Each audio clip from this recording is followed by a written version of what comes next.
شفاعة وهذا مطلبي يا نبي. السلام عليكم ورحمة الله وبركاته.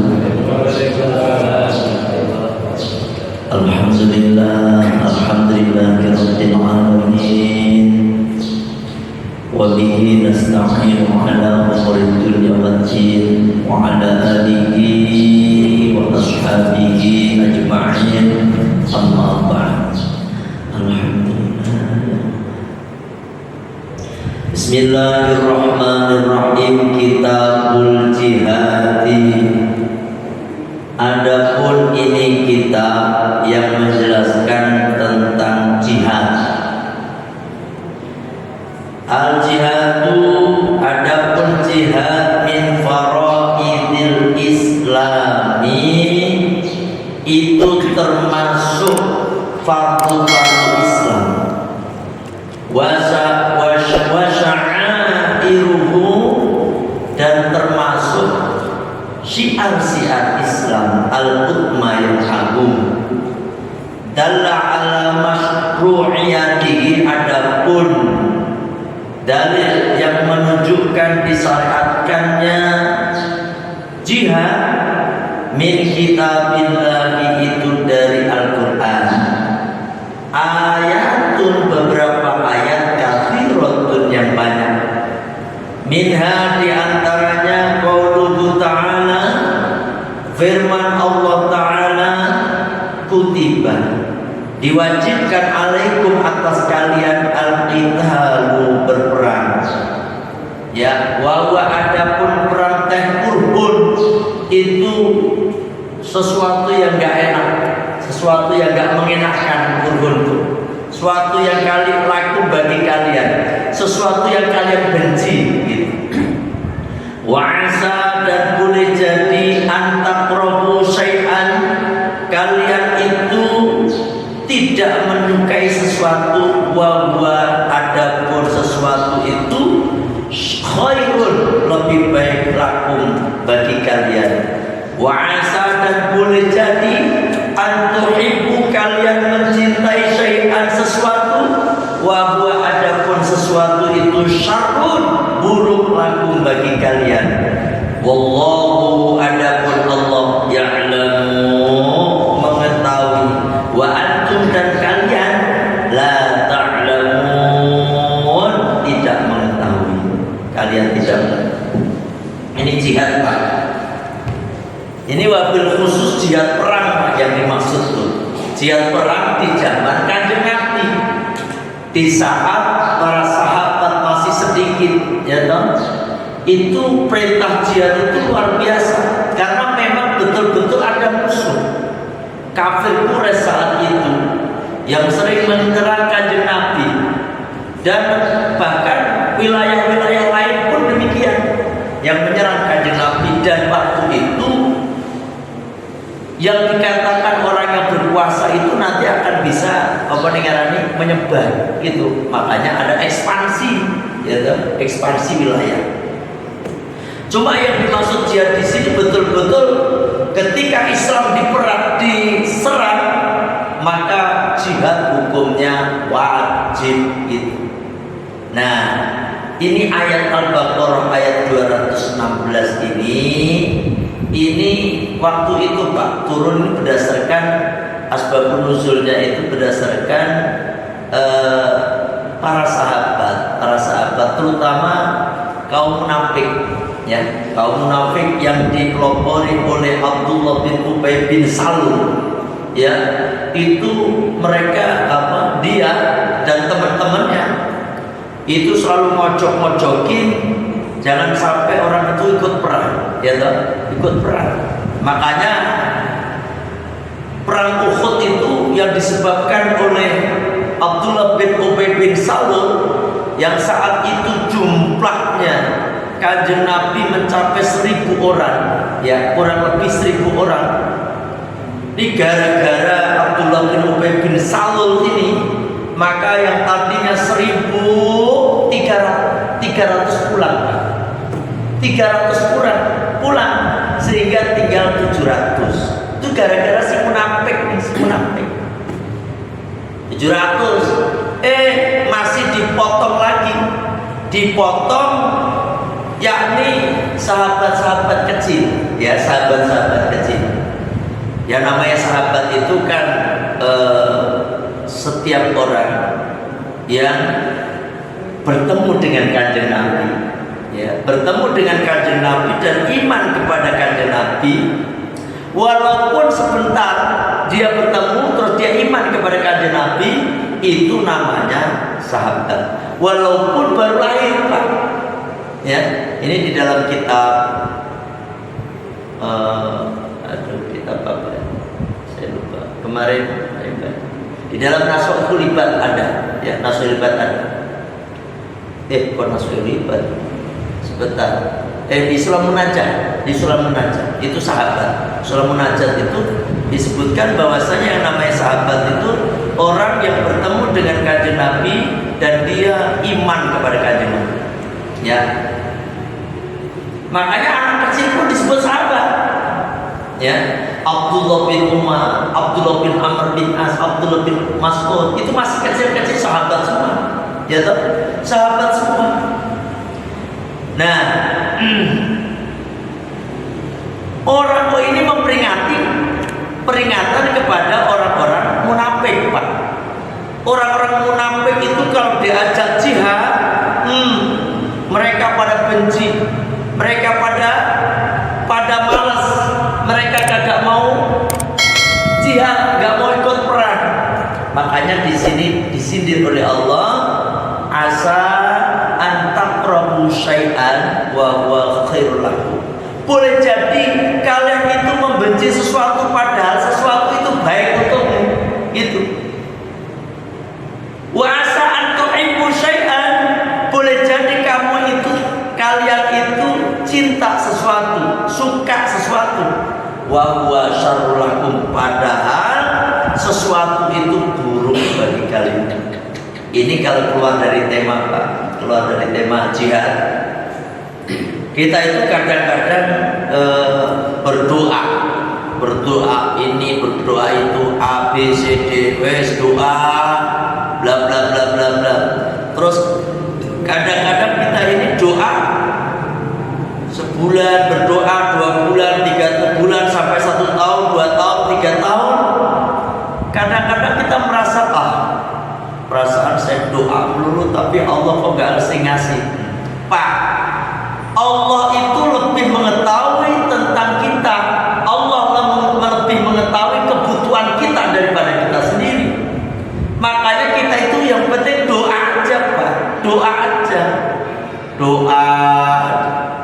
Dan suatu saat kalau memang Allah kasih, ya alhamdulillah. Gak dikasih, Allah lebih tahu. Bahkan gini, Pak, sampai gak dikasih itu memang yang terbaik untuk jenengan.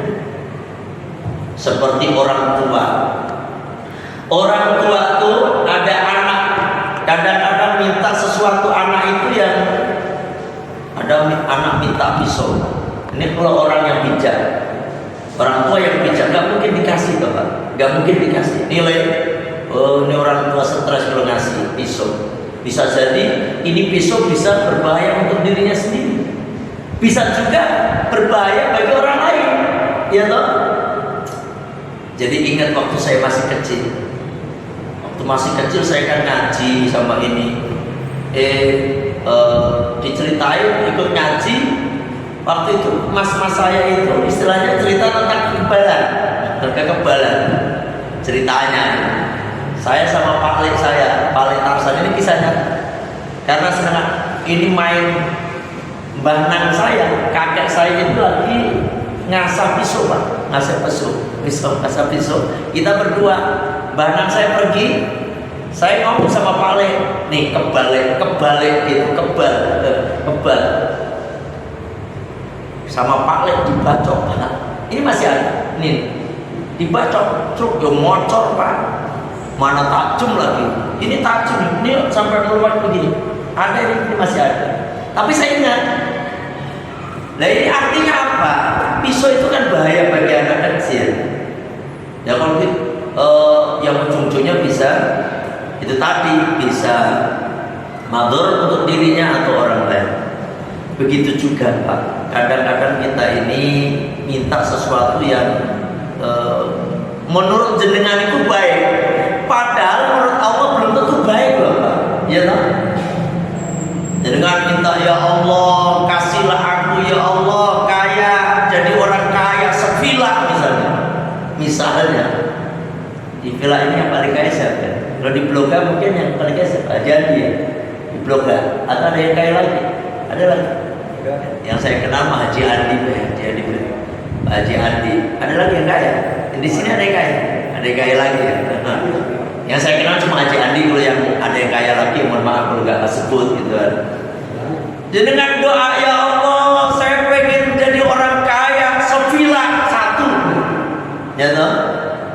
Sama Allah nggak dikasih, karena Allah tahu Pak, jenengan mungkin kalau jadi orang kaya nggak mungkin ngaji seperti ini, ya toh? Nggak ngaji, atau mungkin minta jabatan, ya Allah saya pengen jadi DPRD ya Allah, atau pengen jadi bupati. Saya yakin Pak, jenengan jadi bupati nggak mungkin ngaji lagi di sini, ya toh? Ya mungkin. Kata Allah, nih awakmu jadi wong lara tuh luwe apik katanya. Lebih baik kamu itu seperti itu aja, bisa ngaji setiap malam Rebo, bisa ngaji setiap ada pengajian di daerah villa. Bagus tuh, itu baik untukmu. Nanti di akhirat kamu selamat. Bisa jadi kalau kamu jadi bupati, korupsi di penjara lagi. Ya bisa kan? Di penjara kan selamat situ. Ya. Belum tentu loh Pak orang kaya kemudian gak korupsi. Betul apa benar? Apalagi orang miskin Pak, itu kemungkinan korupsinya lebih gede Pak. Makanya jenengan itu kalau milih pemimpin yang kaya Pak, yang kaya aja masih korupsi, apalagi yang miskin, kemungkinannya besar korupsinya. Ya kan?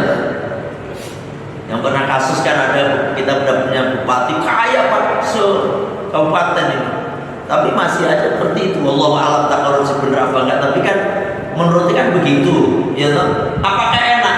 Kagak enak, ya toh? Makanya Pak, jadi wong sing nrimo gitu. Jadi diciptakan seperti ini, dinikmatin. Yang hari ini, saat ini, jam ini nih kita nikmatin. Kalau Allah takdirkan kita jadi orang kaya, ya syukuri gitu. Kalau jadi orang melarat, jadi sobari. Itu aja, ya toh. Nah ini di luar tema Pak, di luar tema. Karena apa? Allah lebih tahu apa yang kita butuhkan daripada kita sendiri. Gitu. Ya Pak ya. Alhamdulillah Bapak bisa ngaji, ini syukur.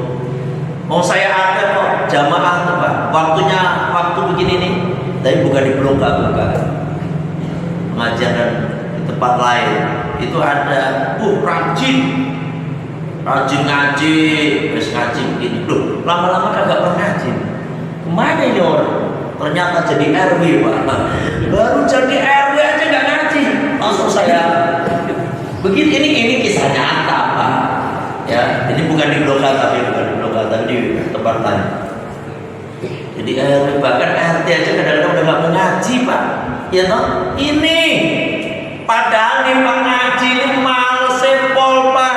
Masya Allah, males.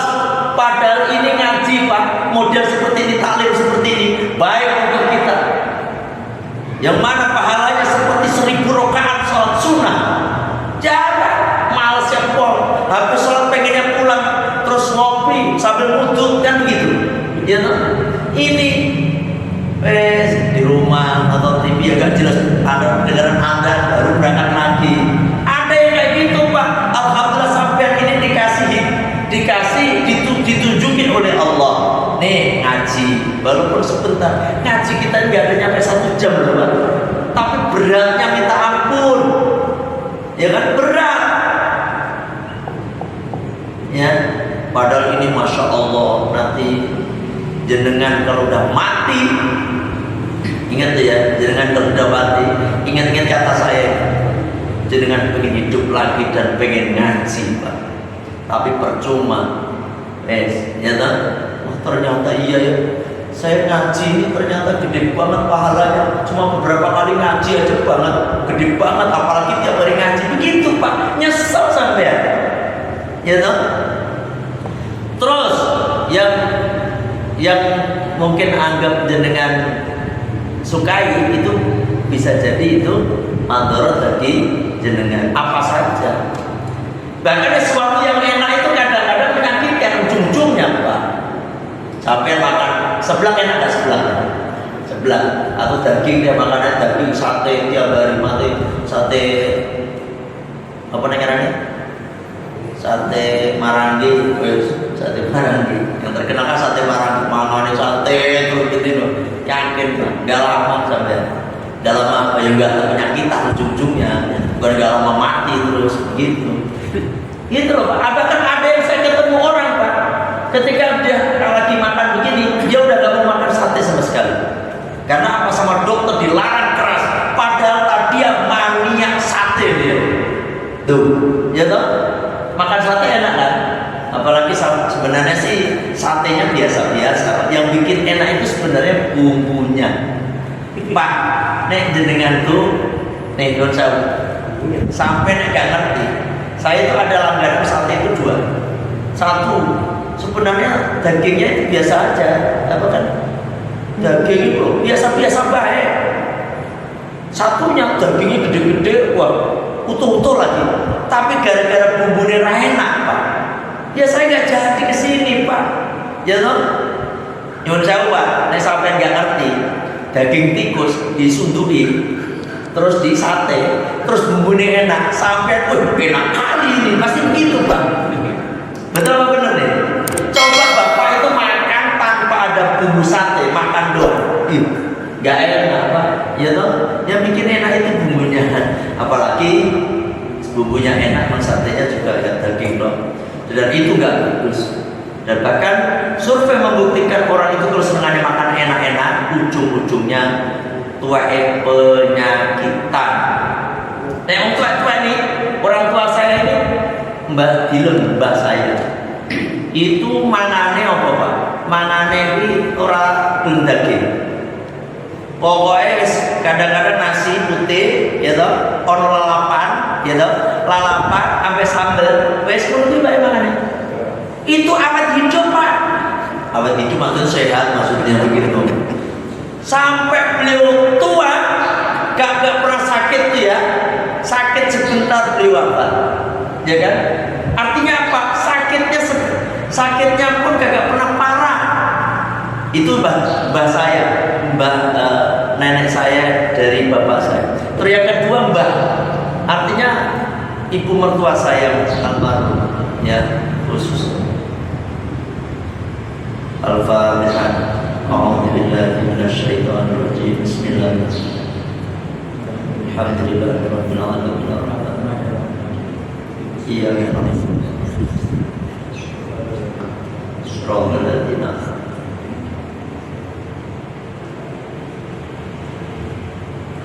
Mbah, ibu mertua saya yang kemarin wafat, itu pun sama, makannya sedikit, ya kan? Makannya sedikit, terus kayak daging enggak, pokoknya lalap-lalapan Mbak. Beliau pun begitu. Beliau bareng sama saya, ya artinya sejak tahun 2005, ya sampai kemarin 2022 beliau almarhum, ya toh? Berarti berapa tahun? Ya, 17 tahun ya. 17 tahun berarti. Itulah 5 tahun. 2005 sampai 2020. 17 tahun. Itu Pak kagak pernah itu dirawat di rumah sakit. Bener loh ya. Gak pernah dirawat di rumah sakit. Kalau sakit pun cukup minum obat warung. Terus kita juga punya warung, udah sembuh. Karena apa? Makanannya ada sedikit, terus makanannya lalapan, kayak daging-dagingan ratu itu. Ya toh? Ini artinya apa? Sesuatu yang enak belum tentu ujungnya enak, tapi sesuatu yang gak mengenakan kadang-kadang ujungnya akan jadi mengenakan. Ya toh? Paham ini hanya arti ini di luar tema. Makanya apapun yang gak mengenakan itu ujung-ujungnya nikmat. Pak, tahajud. Siapa yang udah tahajud rutin tiap malam? Coba ngacung tiap malam, ngacung. Alhamdulillah. Gak pernah tinggal tiap malam. Alhamdulillah. Yang lainnya? Udah kadang. Yang lain tuh apa ini apa namanya, malu apa gimana, takut lihat, ngaku takut tenanan, nggak apa juga untuk mancing yang lain. Tahajud itu berat toh, tahajud itu kan berat, tapi itu ujungnya enak, ujungnya enak. Coba rasakan orang tahajud itu cenderung sehat, ya toh, cenderung sehat orang satu. Tapi tahajud kan suka mandi malam betul nggak? Jarang. Ya nggak usah tahajud ya. Nek sampean mau nih, nek umure 40 tahun duri, 40 tahun muda. Iki nek jenengan mau ngamalin sehat Pak jenengan. Tua tapi muda. Oh, tua tapi muda. Sekarang banyak orang muda tapi tua Pak. Maksudnya apa? Penyakitan gitu. Itu kan muda tapi tua. Ini ada orang, ini dari guru saya. Nek seneng jenengan mau ngamalin ini jam 2, jam 3 adus soba, adus mandi, tapi jangan pakai air hangat, pakai air, bukan air dingin juga, dingin nanti basuh es lagi dengan air biasa gitu loh, air sumur sih, ya air biasa tuh. Kadang-kadang kita kan diangetin, pakai air biasa. Insya Allah ini bener nih, nek jenengan mau jalan. Jenengan gak akan kena penyakit nih, satu pusing, yang kedua penyakit gak kena penyakit punten ya impoten, terutama yang udah merasa impoten cobain mulai malam ini jam 2 mandi yo, nanti rasakan deh. Jenengan kagak sih udah gak pernah mandi. Maksudnya nggak mandi malam maksudnya.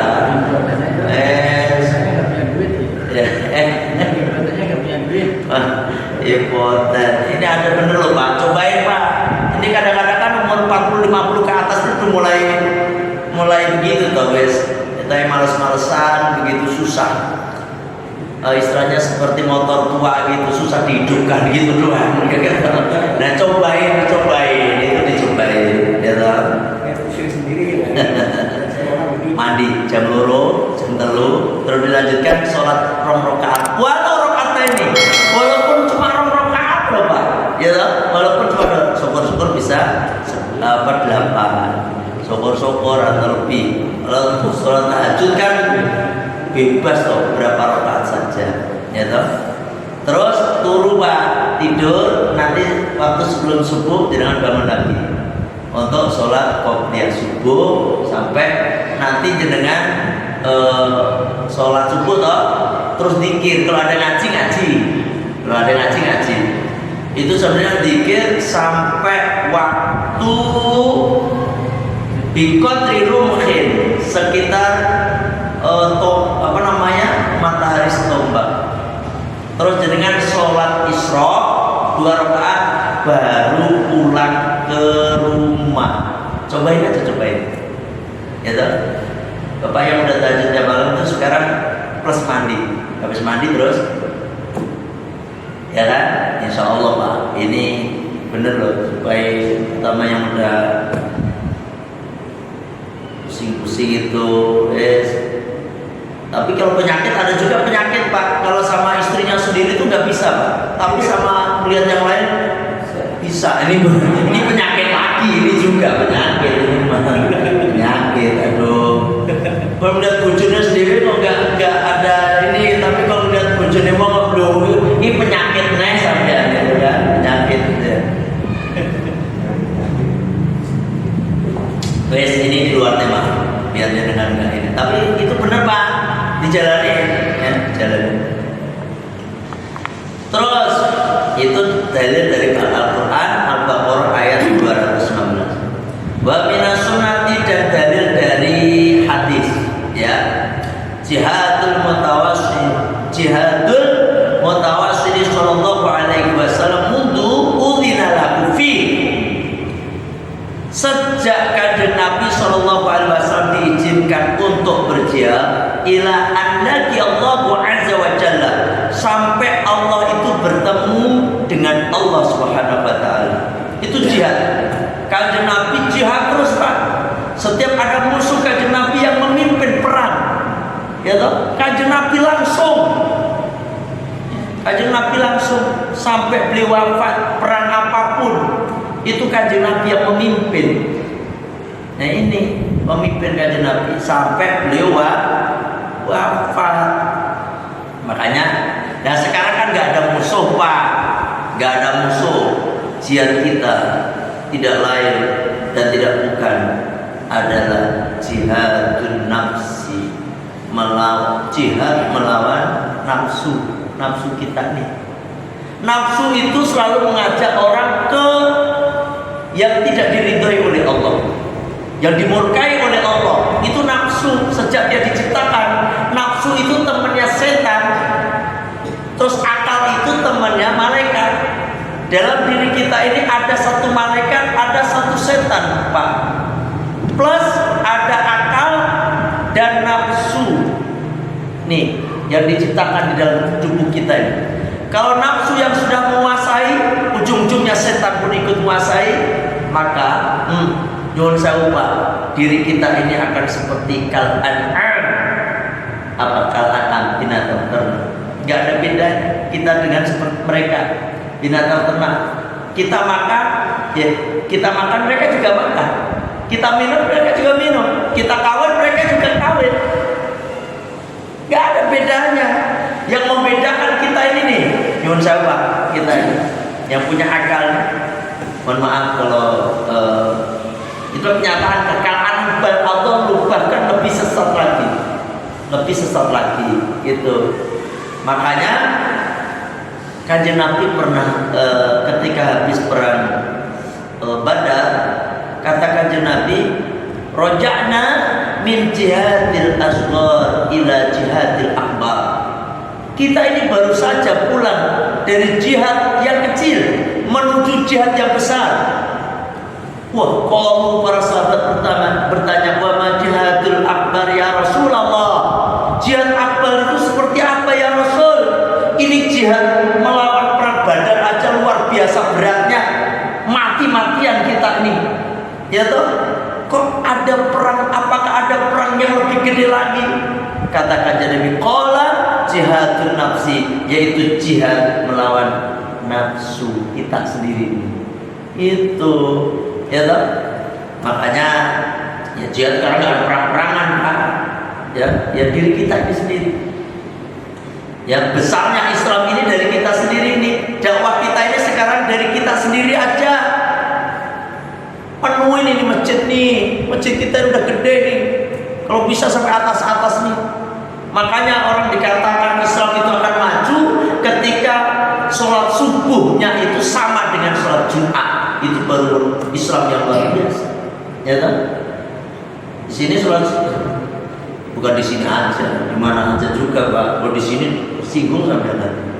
Tapi di sini alhamdulillah kalau maghrib, kalau subuh, kalau subuh, pintu empat ini penuh sampai keluar.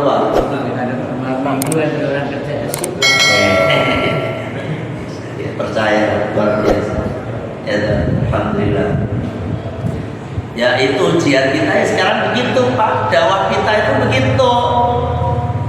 Terus pokoknya kita kan biasanya kalau kayak saya ini jihadnya ya karena Allah titipkan ilmu kepada saya, ya jihad saya ya ngaji Pak, ya Allah.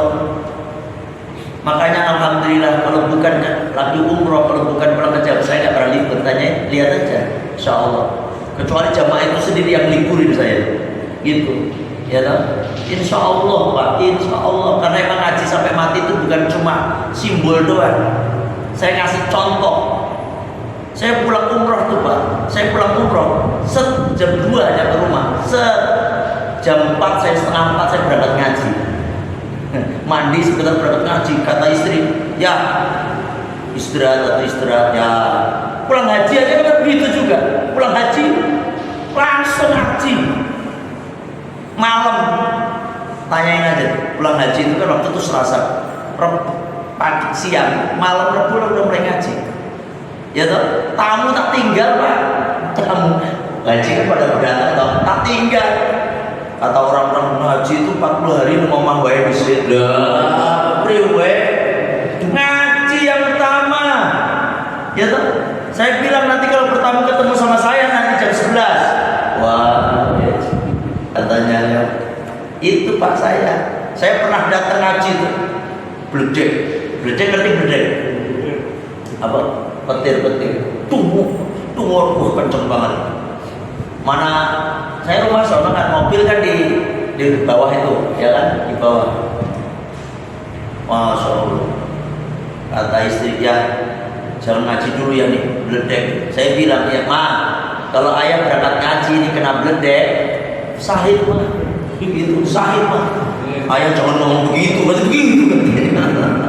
dibilangin Pak. Oh saya datang waktu itu puasa hujan-hujan, waktu ngisi apa ngaji rutin juga tapi puasa tapi ngajinya diganti pada asar. Berangkat Pak di Ataibah, hujan gede banget, banjir Ataibah Pak, yang datang cuma 3 orang Pak. Iya 3 orang, kagak bledek tuh kagak berani keluar. Saya datang, ya alhamdulillah. Ini cuma cerita doang. Karena apa? Ucapan sama perbuatan harus sama. Jangan cuma ngomong ngaji, tetapi kenyataannya dia sendiri susah diajak ngaji. Ya toh? Makanya guru itu harus istiqomahnya harus kuat. Jangan sampai pengajian kita ini gara-gara tidak istiqomah guru ini bisa buyar Pak. Buyar Pak Dadi. Bisa izin kali-kali. Pak Ustaz ya saya libur. Itu sama ketua DKM. Pak ketua DKM libur dulu ya. Saya lagi ini saya. Padahal jamaah udah pada ngumpul, ya toh. Libur. Ustaznya kagak ada. Besok lagi libur karena ya ketika pusatnya datang jamaah kan udah kepegelen paling libur lagi begitu kan. Ketika udah ngomong paling libur lagi pusatnya baru datang Pak, jamaahnya sawono Pak, akhirnya bangkrut. Pengajian jadi buyar tuh kayak begitu. Karena apa? Kagak bisa menjaga istiqomah ya. Doain bapak-bapak, doain saya biar saya bisa istiqomah ya. Insyaallah bapak-bapak sehat selalu. Al-Fatihah. Bismillahirrahmanirrahim. Alhamdulillahirabbil alamin arrahmanir rahim maliki yaumiddin. Iyyaka na'budu wa iyyaka nasta'in ihdinas siratal mustaqim siratal ladzina an'amta 'alaihim ghairil maghdubi 'alaihim waladdallin. Amin. Bismillahirrahmanirrahim. Allahumma anta rabbi la ilaha illa anta khalaqtani wa ana 'abduka wa ana 'ala ahdika wa wa'dika mastata'tu a'udzu bika min syarri ma sana'tu abu la bi ni'matika 'alayya wa abu bi dhanbi faghfir li fa innahu la yaghfiru dhunuba illa anta astaghfirullahal 'azim astaghfirullahal 'azim astaghfirullahal 'azim. Subhanaka Allahumma wa bihamdika asyhadu an la ilaha illa anta astaghfiruka wa atubu ilaik. Alhamdulillah, maaf kekurangan dan kekhilafan. Wallahu muwaffiq ila aqwamit thoriq. Assalamualaikum warahmatullahi wabarakatuh.